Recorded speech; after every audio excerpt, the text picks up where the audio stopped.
ବାସୁଳି ତ ଆସିକି 500 ବର୍ଷର କଥା ଯାହା ଆମେ ବାପ ପଠରୁ ଶୁଣିଛୁ।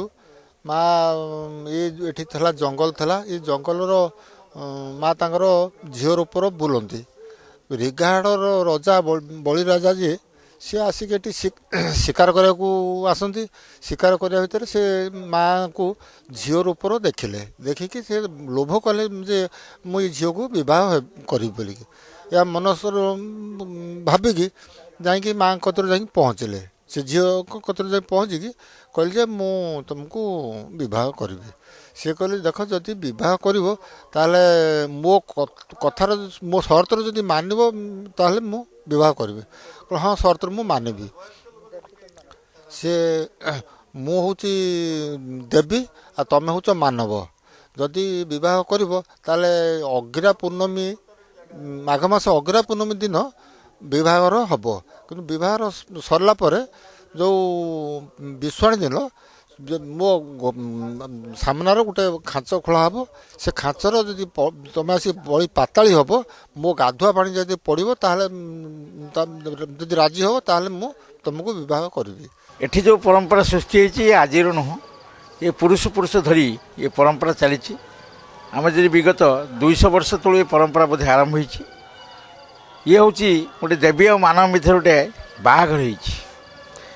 ଆମର ଆରାଧ୍ୟା ଦେବୀ ବାସୁଳି, ଯାହାକୁ ଆମେ 22 ଖଣ୍ଡ ମୌଜାର ମାନୁ ପୂର୍ବ କାଳରେ ଯେତେବେଳେ ଏ ଜଙ୍ଗଲରେ ସବୁ ପରିପୂର୍ଣ୍ଣ ଥିଲା, ସେତେବେଳେ ଦେବୀ ବାସୁଳି ମାନବୀ ରୂପରେ ଚାରିଆଡ଼େ ଭ୍ରମଣ କରନ୍ତି।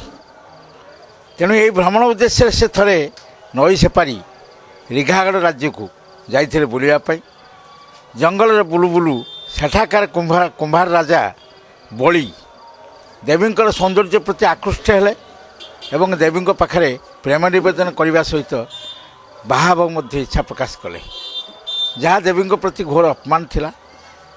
ଏବଂ ଦେବୀ ଉତ୍କ୍ଷିପ୍ତ ହୋଇ ତାଙ୍କୁ ସେଇଠି ଅଭିଶାପ ଦେଇଥିଲେ ଯେ ତମେ ଯେଉଁ ପାପ ଲାଳସରେ ମୋତେ ଚାହିଁଛ, ତୁମର ଉଦ୍ଦେଶ୍ୟ ପୂରଣ ହେଲେ ମଧ୍ୟ ତମେ ବାହା ହେବ ଏବଂ ସାଙ୍ଗେ ସାଙ୍ଗେ ମୃତ୍ୟୁବରଣ କରିବ।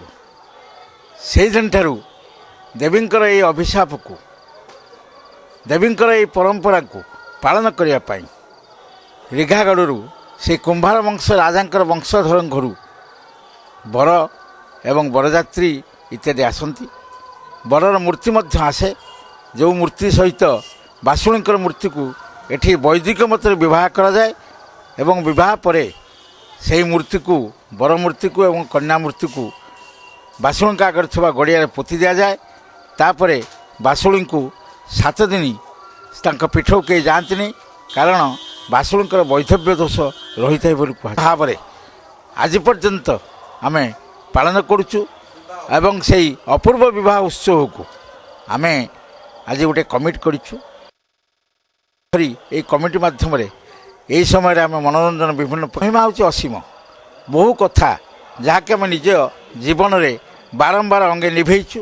ଆମେ ଯାହା ଚାହିଁଛୁ, ଯେକୌଣସି ବିପଦ ଆପଦରେ ଆମେ ଯେତେବେଳେ ଚାହିଁଛୁ, ବାସୁଳି ଆମକୁ ସାହା ହେଇଛନ୍ତି। ତେଣୁ ବାସୁଳି ବାହାଘର ନ ସରିଲା ପର୍ଯ୍ୟନ୍ତ ଆମ ଏ 22 ଖଣ୍ଡ ମୌଜାରେ କୌଣସି ପୁଅ ଝିଅମାନଙ୍କର ବାହାଘର ହୁଏ ନାହିଁ। ବା ତାଙ୍କର ଘର ଯେତେବେଳେ ଚାଳ ଛପର ଘର ଥିଲା, ସେ ଛପର ଘର ଛିଆ ନ ହେଲା ପର୍ଯ୍ୟନ୍ତ ଆମ ଏଠି ମଧ୍ୟ କେହି ଘର ଛପର କରନ୍ତି ନାହିଁ। ତେଣୁ ବାସୁଳି ଯେ ଆମ ଜୀବନର ଗୋଟାଏ ପ୍ରାଣବିନ୍ଦୁ, ଏକଥା ବର୍ତ୍ତମାନ ଆମେ କହିଲେ ଅତ୍ୟୁକ୍ତି ହେବ ନାହିଁ।